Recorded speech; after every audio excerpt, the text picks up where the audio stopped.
All right, hey, I'm Seth from PyroTracker, and we're here with Jeff from MJG, and he does these cool guys that make all your stuff go right up in the sky. So hey, thanks for taking time to come out to Cobra Con and share some of your story with us. No problem. Hey, tell us, how did you get into fireworks? What really hooked you? Well, I started in '99. We went to a PGI, and my dad owned Seminole Wire and Cable. He was selling the wire, and everybody came up to us and they're like, well, you sell the wire, why don't you make the igniters? And so that put the idea in my head. And there was a gentleman, Phil Martinez, and he had Martinez Specialties. He was making igniters, and he was one of my dad's good customers. So my brother kept sending him business after business, and he said, Michael, Michael is the M in MJG. He said, Michael, stop sending me business. I appreciate it, but I can't handle any more. Oh no. So between everyone saying we should make the igniters and Phil saying that, just light bulb went off, and we decided.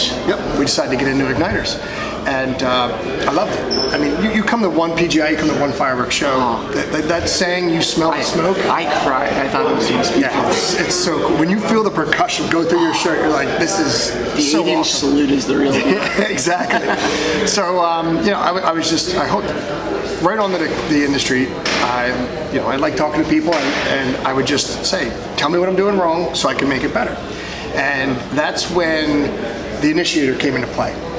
Everyone said, well, we love it, but you need a license to have it. And I kept saying, why is there not a product that you can buy? It's got to be easier, right? It's got to be easier. It's got to be easier to get.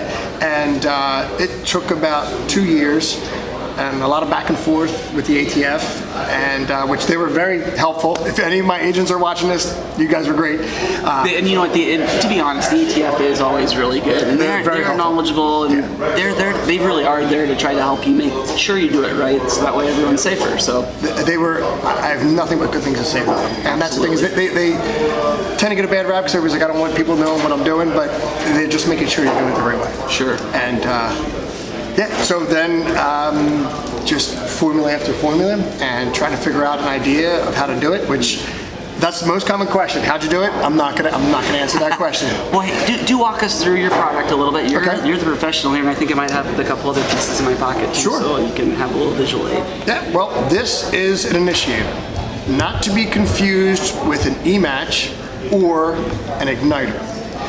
Most people in this industry, they call them E-matches or electric matches. I'm just as bad because our website is electricmatch.com.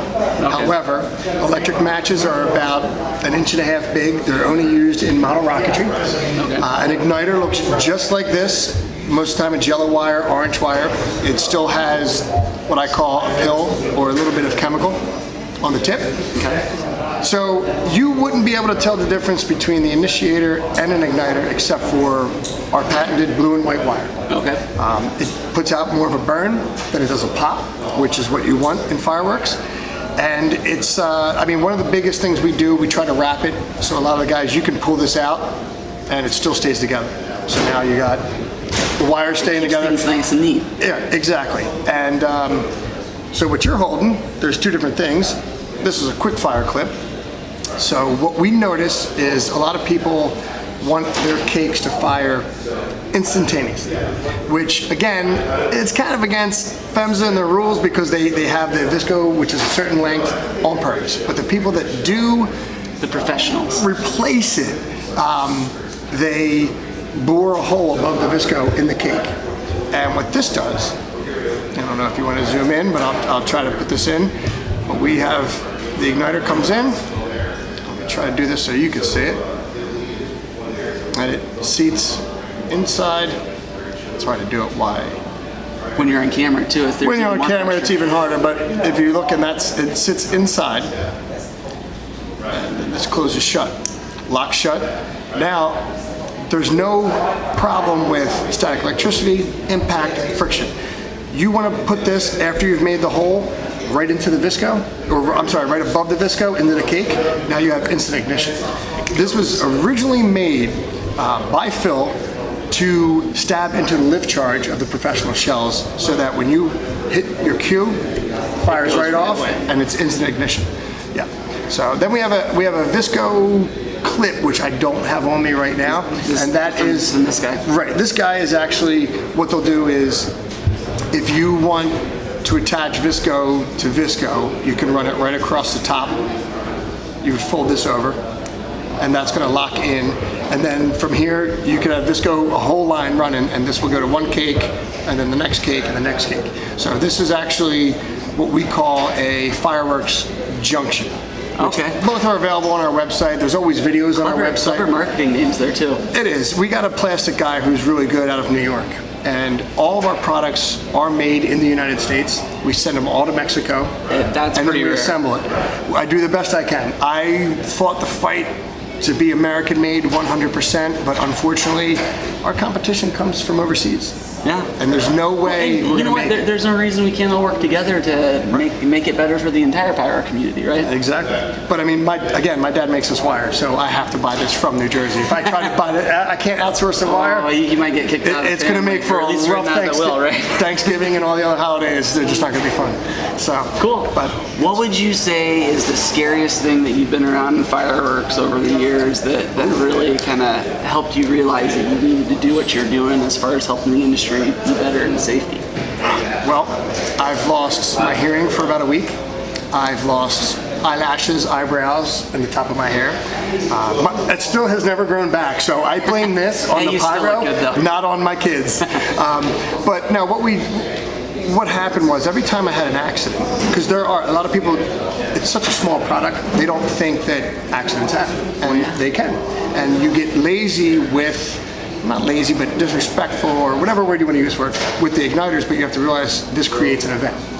So I tried to make it better, and every time I had an accident, and I deal with it in bulk. I don't deal with one igniter, I'm making 10,000 igniters at a time. Oh man. So when I would have an accident, I'm like, why? What happened, and what can I do to prevent it? So every time I think of what makes it safer. Not necessarily for me, but for all my employees and the people that are using the product.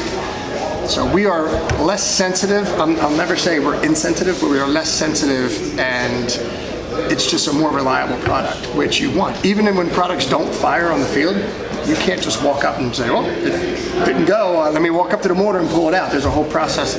So You respect it. having something reliable and having something safer to use, that's kind of It's a home run, right?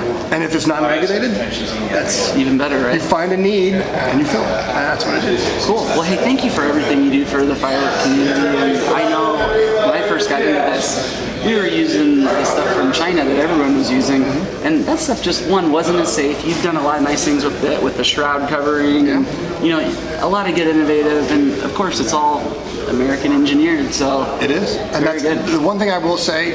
Everyone asks me, "Hey, we need this, we need that," and I said, "If you give me time, I can make whatever you want." We make clear shrouds, non-removable shrouds, T-shrouds, the Visco. If you want it, I'll make it. You just don't ask me on July 3rd for something that you're going to use tomorrow. Oh, you can't get it to me tomorrow? Oh No. man. All right. Well, I guess my shoot this weekend's out then. Yeah, right? There we go. Hey, well, thank you so much for You're taking welcome. time. It was great seeing you. I really enjoyed the breakout session that I got to attend with you earlier today, and I'm glad that I found you in the lobby and we got you up here. Anytime. Yeah. Call, email, texts. I'm always available. Yeah, but make sure, throw out what's the best way to get a hold of you. So the best way to get a hold of me, we have electricmatch.com. That's the website. On that website, you can email me. There's also a phone number. You can text me. I answer all the time. Cool. I'm never not working. So my wife's not happy about that. But Hey, but I'm sure you that's still how love this it. industry is. I do. And you know what? It's only April, May, June, and July. So I kind of take the break. We don't shoot shows. So as soon as the end of June arrives, I just sit back and I'm watching. Cool. Well, good for you. I'm glad we got a chance to connect. Excellent. Thanks for Hey, talking thanks, to me. Jeff. I appreciate it. No problem. All right. Bye-bye.